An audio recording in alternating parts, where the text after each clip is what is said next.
Noong 2023 naman po, nung ako ay maimbitahan sa isang blockchain forum, kung saan aking nabanggit na ang hinaharap ng mundo ay digital, kaya't ang pamahalaan ay dapat maging digital. The world is going digital, and our government should digitalize. Dapat tayong sumabay, hindi magpahuli. Ang technology gaya ng blockchain at open data systems ay makatutulong hindi lamang sa gobyerno, kundi pati sa maliliit na negosyo sa pamamagitan ng digital access. Nabibigyan natin ng patas na pagkakataon ang bawat Pilipino na makilahok sa ekonomiya ng mundo. Hindi na po dapat ito pagtalunan dahil ito po ay ginagamit na ng maraming bansa na gustong baguhin ang kanilang gobyerno at ang baguhin ang kanilang sistema. Kaya ako po ay buong puso pong sumusuporta sa Kadena Act ni Senator Aquino at sa lahat po ng inisyatibong nagtutulak ng malinis, makabago at bukas na pamahalaan. Maraming salamat po. Majority Leader. Yes, Mr. President, Senator Joel Villanueva is seeking the floor for manifestation and to co-sponsor the measure. Senator Joel Villanueva is recognized. Thank you, Mr. President. Thank you, Majority Leader. Mr. President, esteemed colleagues, it is my honor and privilege to co-sponsor Senate Bill number 1506 under Committee Report number 10, or the Citizen Access and Disclosure of Expenditures for National Accountability, or Kadena Act.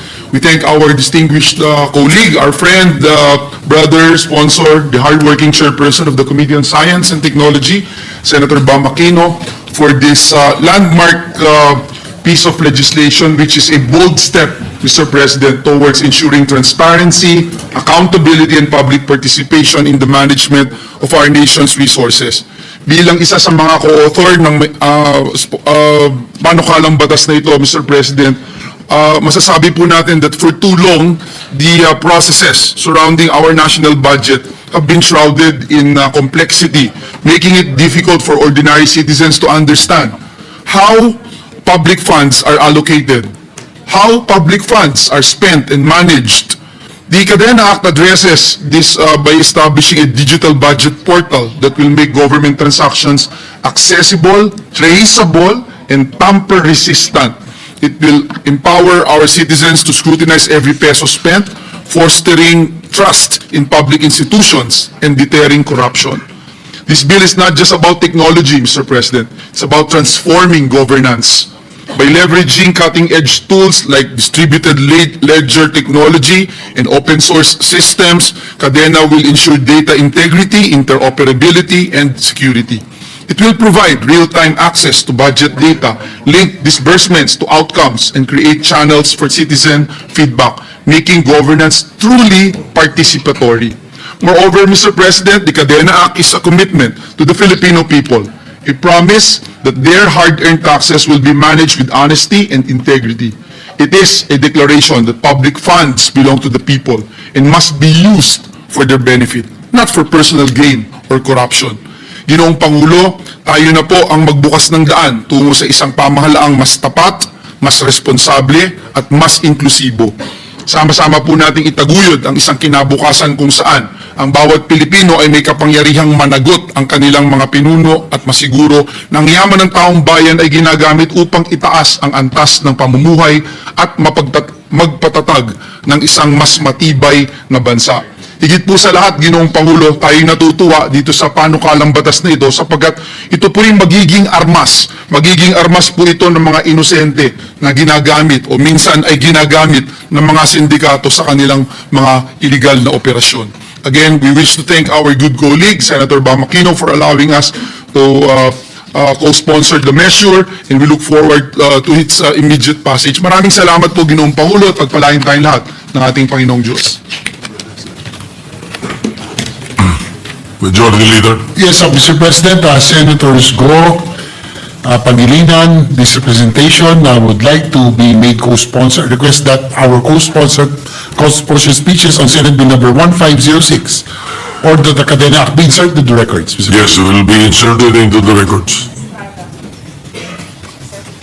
Yes, likewise, Senator Tulfo Estrada. All right, so inserted. Mr. President, I move that we suspend consideration of Senate Bill number 1506. Any objection? Hearing none, consideration of the measure is suspended. Mr. President, I move that we transfer from the calendar for ordinary business to the calendar for Special Orders Committee Report number 11 on Senate Bill number 1507. This is the bill institutionalizing the schools of living tradition. So move, Mr. President. Recognize the sponsor, Senator Lauren Legarda, the chairperson of the Committee on Culture and the Arts. So move, Mr. President. Senator Lauren Legarda is recognized to sponsor the measure. Thank you, Mr. President, distinguished colleagues. Our nation's soul is intricately woven through songs, stories, designs, and crafts. Across our archipelago, you can hear the rhythmic melodies of the hudhud chants of the Ifugao, the enchanting kulintang of the Maguindanao, and witness the delicate craftsmanship of piña weaving in Aklan. Each rhythm, each pattern carries the living memory of our ancestors, an enduring expression of our identity, our resilience, and our collective spirit. Today, I have the honor of sponsoring a measure that seeks to ensure these vibrant traditions do not merely survive, but thrive and evolve, an act institutionalizing the Schools of Living Traditions, SLT, amending Republic Act number 10066, or the National Cultural Heritage Act of 2009, as amended, and appropriating funds therefore. In 2021, the Schools of Living Traditions was inscribed in the UNESCO Register of Good Safeguarding Practices, recognizing its community-driven approach to safeguarding intangible cultural heritage. The Philippines is home to 222 indigenous cultural communities comprising 124 major groups and 98 subgroups representing more than 14 million indigenous peoples across Luzon, Visayas, and Mindanao. Their rituals, chants, and craftsmanship are not merely cultural practices and creative expressions. They are living repositories of wisdom, values, and identity. Heritage systems passed from one generation to the next, sustaining our collective sense of nationhood. Many of these traditions have already gained global acclaim. The hudhud chants of the Ifugao and the Darangan epic of the Meranao have been inscribed by UNESCO into the representative list of the intangible cultural heritage of humanity. On December 6, 2023, Aklan's piña handloom weaving was also inscribed in the same prestigious list. These honors affirm that our cultural treasures are alive, nurtured by the hands, hearts, and minds of our communities. Yet, Mr. President, despite these remarkable achievements, the continuity of many living traditions remains fragile. Rapid modernization, the decline of intergenerational learning, limited institutional support for community-based education, and the absence of a permanent structure threaten their survival. Since the 1990s, we have steadfastly supported the National Commission for Culture and the Arts and its pioneering work through the Schools of Living Traditions. However, these initiatives have primarily operated through grants without a stable, long-term budgetary framework.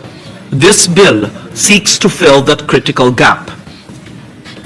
By institutionalizing the SLPs under the NCCA and establishing a dedicated center for each, we will create a sustainable platform for research, training, and coordination. This will empower cultural communities to remain the foremost custodians of their heritage, ensuring that their traditions are safeguarded, adapted, and transmitted with integrity and pride.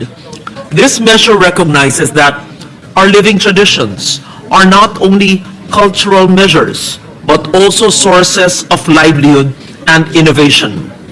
through SLPs, traditional crafts and practices can be integrated into the creative economy and tourism industries, linking heritage to inclusive growth. In this way, our ancestral wisdom becomes a foundation for sustainable development, where cultural authenticity drives creativity and prosperity. Mr. President, I earnestly urge for the swift passage of this measure. Let us ensure that progress and tradition walk hand in hand, guiding our nation towards a future that is not only modern and dynamic, but also deeply rooted in the strength of our cultural identity. May the flame of our living traditions continue to illuminate our nation's journey, reminding us that our heritage is not a relic of the past, but a living legacy that shapes our tomorrow. Thank you, Mr. President. Majority Leader. Thank you, Mr. President. Mr. President, Senator Jigo Estrada would also like to be made a co-sponsor and requests his speech to be inserted into the records. This is for Senate Bill number 1507. There's no, sorry, Mr. President, we didn't hear the, So inserted into the records. Senator Robin Padilla is raising his hand. oh, yes. Sponsor ako? May we recognize Senator Robin Hood Padilla to co-sponsor the measure. Senator Robin Padilla is recognized. Maraming salamat po, Ginoong Pangulo. Nais ko lamang pong batiin ang aming iniidolo, Senator Loren Legarda, sapagkat sa matagal na panahon po na tayo po ay umiikot sa buong Pilipinas at pinupuntahan po ang ating mga cultural minorities. Siya po talaga ang kilala ng mga katutubo natin at siya po talaga ang kanilang tinatawag nilang heroine. Ako po ay saludo po sa inyong panukala na ito sapagkat naniniwala po ako na hanggat ang mga Pilipino ay hindi po kinikilala ang kayamanan na ibinibigay sa atin ng mga katutubo, hindi po tayo uunlad.